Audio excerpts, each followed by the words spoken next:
خاکہ اسکیچ۔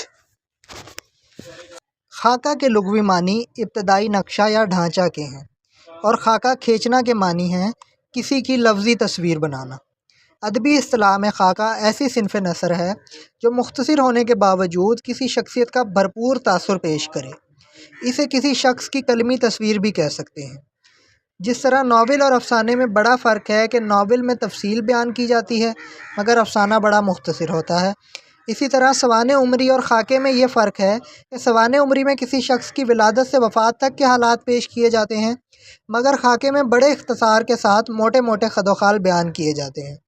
سوانح عمری چونکہ طویل ہوتی ہے اس لیے اسے پڑھنے کے لیے وقت درکار ہے،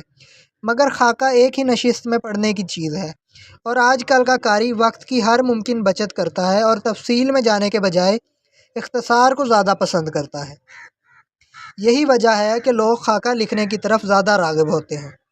ایک عمدہ خاکے کی یہ خوبی ہے کہ زیر قلم شخصیت کی وضع و قطع،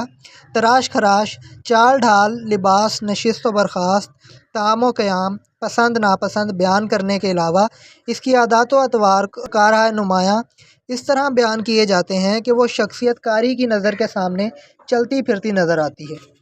خاکے میں ہم اس شخص کی خوبیوں کے ساتھ ساتھ اس کی کمزوریوں سے بھی واقف ہو جاتے ہیں، کیونکہ اگر خاکہ نویس کا قلم بے ساختہ اور شگفتہ ہے تو وہ زیر عنوان شخصیت کا حال حقیقی زندگی سے قریب رہ کر بڑے سلیقے کے ساتھ بے کم و کاست بیان کرتا ہے۔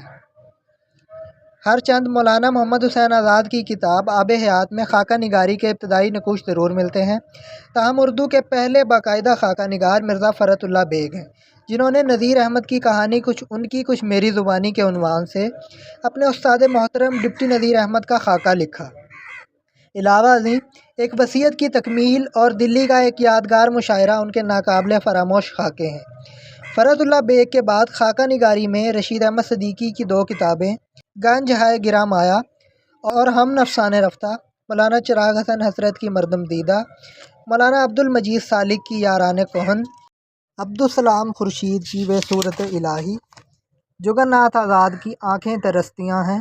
محمد طفیل کی معظم اور مکرم، احمد بشیر کی جو ملے تھے راستے میں، رئیس احمد جعفری کی دید و شنید، اور شاہد احمد دہلوی کی کتاب گنجینہ گوہر کے علاوہ سعادت حسن منٹو کی لاؤڈ سپیکر گنج فرشتے اور ممتاز مفتی کی اوکھے لوگ کو اہم درجہ حاصل ہے۔ خاکہ نگاری کا تذکرہ اس وقت تک مکمل نہیں ہوتا جب تک مولوی عبدالحق کی خاکوں پر مبنی کتاب چند ہم عصر کا ذکر نہ کیا جائے۔ بابائے اردو مولوی عبدالحق نے چند ہم عصر میں جہاں اپنے زمانے کی چند معروف ہستیوں کے خاکے تحریر کیے، وہیں نور خاں اور نام دیو مالی جیسے معمولی اور غیر معروف انسانوں کو عظمت کردار کے باعث زندہ جاوید کر دیا۔ نئے خاکہ نگاروں میں ڈاکٹر محمد علی خاں کی کتاب اب انہیں ڈھونڈ